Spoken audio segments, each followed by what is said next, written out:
Aluminium 0.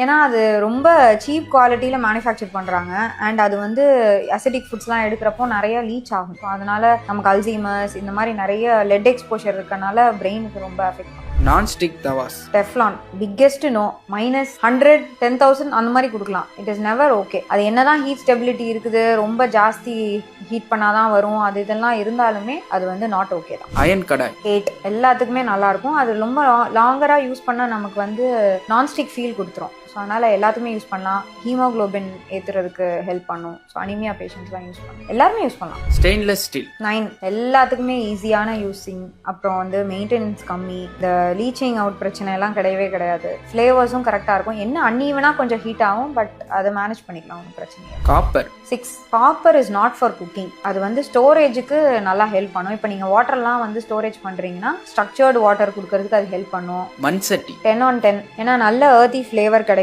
அதே போல் slow ஹீட்டிங்கிறனால நம்மளுக்கு nutrient loss ஆகாது. ஏன்னா நம்ம பாரம்பரியமாக அதை தான் யூஸ் பண்ணிருக்கோம். நல்ல ஏர்த்தி ஃப்ளேவர் கிடைக்கும். சாப்பாடே பயங்கர டேஸ்ட்டாக இருக்கும் நம்ம அதில் பண்ணோம்னா. அண்ட் இது வந்து இந்த மட் பாட்டுக்கு வந்து ஒரு ஆல்கலைன் நேச்சர் இருக்குது. ஸோ அதனால நம்ம அசிடிக் ஃபுட்ஸ் போட்டாலும் அதை வந்து நியூட்ரலைஸ் பண்ணக்கூடிய அந்த குவாலிட்டி வந்து மட் பாட்ஸ்க்கு இருக்குது. அதனால எப்போனாலும் யாருனாலும் யூஸ் பண்ணலாம். கல் சட்டி கல் சட்டியும் மண் சட்டி மாதிரி தான். நான் 10 on 10 தான் கொடுப்பேன். ஸோ அதுலேயும் இந்த ஸ்லோ குக்கிங்லாம் இருக்கனால நியூட்ரியன்ட் லாஸ் இருக்காது. கிட்டத்தட்ட ரெண்டும் ஒன்று தான்.